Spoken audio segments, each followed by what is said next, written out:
The first is you couldn't fathom there's a linesman standing about 2 yards away. Welcome to Watch Mojo, and today we're counting down our picks for the top 10 worst faked injuries in sports. Hello? He's not looking like he's in too much pain now. And then, oh boy, here comes the cramp. Right. And he goes down, so now they don't have to burn the timeout. Yep. For this list, we'll be looking at instances when athletes were clearly over-exaggerating their injuries. Which athlete on this list do you think was definitely faking it? Let us know in the comments. Number 10, Paul Pierce. In a 2008 game against the LA Lakers, the Boston Celtics' Paul Pierce tripped over an opposing team player's leg and fell to the floor. Clutching his knee in apparent horrific agony, his teammates carried him off the court, where he was placed in a wheelchair and wheeled off. It's certainly not the sight the Celtics and their fans want to see. Paul Pierce in a lot of pain. Poor guy, right? Well, miracles happened behind the scenes as Pierce returned to the game a little later, sporting a small knee brace and then completely taking over. Rondo, back to Pierce, another three, puts it in! Back-to-back three-pointers for Paul Pierce! Number 9, Narcisse Ekanga.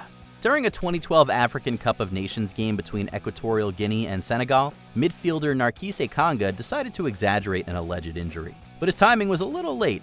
Ekanga did actually fall, but upon finding himself on the ground, he glanced around, presumably to see if anyone was paying attention, and then proceeded to roll around like a toddler having a tantrum.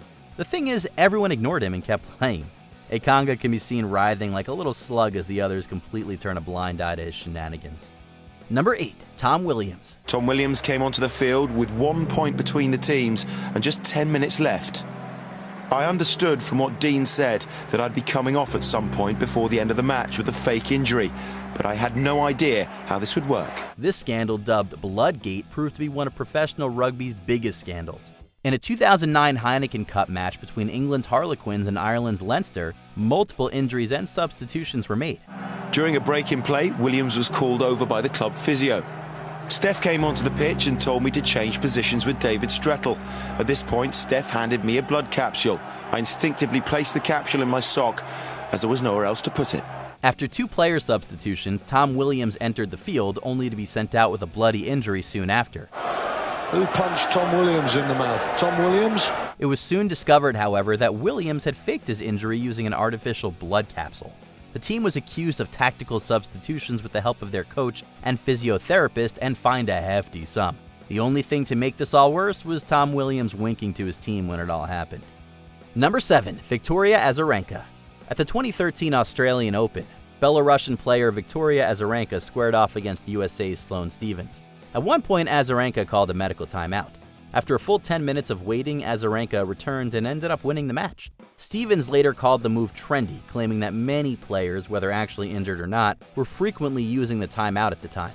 Meanwhile, Azarenka initially blamed her timeout on nerves when asked in the post-game interview, saying she suddenly felt overwhelmed. However, at a subsequent press conference, Azarenka claimed she had sustained a back injury. Think what you will about this one, folks. You know what? I think I just really misunderstood what she asked me. Number 6, Chris Bosh. The problem with some of these attempts is that the players sometimes forget that there are numerous TV cameras capturing and replaying their every move. In a 2011 game against the Chicago Bulls, Miami Heat forward Chris Bosh took a dive after Bulls player Carlos Boozer seemingly elbowed his forehead. But did he really? Looking at the replay in slow motion, it's clear that Boozer's funny bone barely grazes Bosch's head, if at all. Oh, I don't even think he hit him. This is all about selling it, Kel. Well, let's see. Sometimes you've got to sell it. No, he did. He did with his right elbow. He got him right on the nose. Bosh then cartoonishly flops down to the ground, alternating between holding the back of his head and his nose. Apparently the blow was so intense that it shot the pain to the opposite side of his head. Number 5, Cam Jordan. In 2022, the New Orleans Saints squared off against the Tampa Bay Buccaneers. Halfway through the fourth quarter, Saints player Cameron Jordan signaled that he was injured. This has prompted quite a bit of controversy, as it was rumored that Jordan was observed being coached to fake the injury in order to delay the game. The NFL has been cracking down on falsified injuries, and the team was fined $350,000, the coach $100,000, and the co-defensive coordinator $50,000. These are not meager sums, and the fines are being disputed. Once again, believe what you want. What I don't need you to do is tell me that I wasn't hurt or wasn't feeling at optimal levels. It's impossible to do so. Jordan was fined $50,000, but he later appealed the decision and won. Number 4, Brian Walker. Walker says that pitch hit him. In a college baseball game between Ole Miss and Arkansas, player Brian Walker walked up to bat, swung, and upon hearing the umpire yell "ball" on the first pitch, he suddenly found the ball and magically made contact with his elbow, but it was so quick that we can't even see it in the footage. From that angle, it doesn't even look like it got close to him. Then the show began. Walking around in agony, the coach talked to the umpire, the trainer gave Walker a quick elbow massage, and Walker was just strong enough to return to bat. Then he struck out, and a tantrum kicked in as he tried to convince everyone that his hardship was worthy of a sympathy walk to first base. And he goes down swinging, and he's about to get tossed, and he is tossed. Number 3, Mick Painisi. In a 2012 Philippine Basketball Association game featuring the Petron Blaze Boosters and Barako Bull Energy Cola, awesome team names by the way, Barako player Mick Painisi was victim to the wrath of rival player Will McDonald. The latter bounced the ball off of Painisi's bald head, prompting the victim to think for a couple of seconds, then flop to the ground in, let's face it, a hilarious fashion. This is clearly a spur-of-the-moment decision gone wrong. Number 2, Mike Ribeiro. In a 2004 playoff matchup between the Montreal Canadiens and the Boston Bruins, Canadiens forward Mike Ribeiro took a tumble.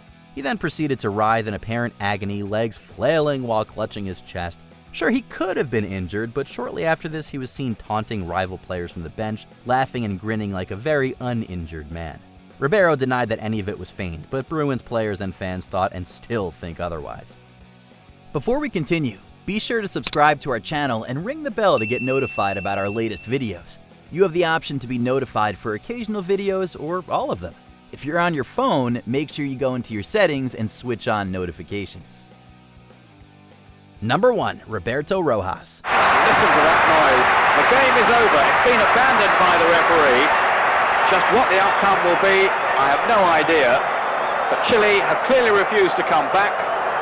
And they left the field after their goalkeeper, they claim, was hit by a missile. Here's another athlete who prepared for his performance ahead of time. In 1989, during a World Cup qualifying match, Chilean goalkeeper Roberto Rojas was apparently injured when a flare was thrown onto the field. There's an incident there. Something has been thrown. The exact moment it hit wasn't televised, but the aftermath was, of course. Rojas can be seen bloodied and writhing next to the smoking flare and is then carried off the field by his teammates. It was later discovered that Rojas had been far from the flare when it landed and had bloodied himself using a concealed razor blade. Rojas received a lifetime ban, which was later lifted. Bosch then cartoonishly flops around. I'm sorry. Okay.